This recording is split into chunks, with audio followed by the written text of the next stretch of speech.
It was not to be for Jessica Pegula in the WTA Finals Grand Final, but the American soon realized that the crowd had her back. Jessica Pegula was visibly moved after losing her WTA Finals Grand Final to Iga Swiatek when the crowd in Cancun chanted her name in support of the beaten American. World number 5 Pegula had seen off top-ranked Aryna Sabalenka and US Open champion Coco Gauff to reach the season-ending finale, but she ran into an inspired Swiatek whose steam rolled to a landslide victory 6-1, 6-0 in just 59 minutes. The result saw French Open champion Swiatek return to the world number 1 spot ahead of Sabalenka, but there was plenty of love for Pegula around the Mexican court after the final had to be delayed by 24 hours because of poor weather. During the official tournament presentation, Pegula was told by the co-tournament director Gus Santaskoy, "Jess, I know you're not unbeaten in Mexico, but you will come back stronger and you will win this someday."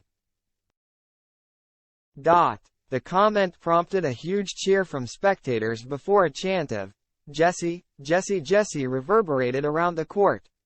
A visibly touched Pegula stood up to acknowledge the support she was receiving from fans in Mexico. The holiday hotspot of Cancun was only chosen to host the WTA Finals weeks before the tournament was due to begin after a deal to stage the season-ending event in Saudi Arabia fell through. Pegula's defeat was humbling, but she accepted that she had been beaten on the day by a superior opponent. Speaking to the WTA Tour, Pegula said, "She played really solid. I felt like she really was putting a lot of pressure on me. And I think I just was overplaying a lot today.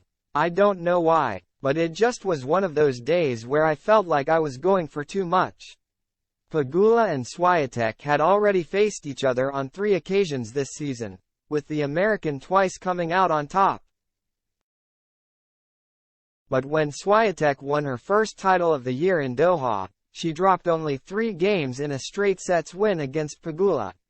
That she was able to produce an even better result against the same player in Cancun demonstrates the level of performance the Pole has returned to since losing her number 1 ranking to Sabalenka in September. Instead, it is Swiatek who finishes the season as she started it at the summit of the women's game, sending a clearing warning to her challengers ahead of 2024.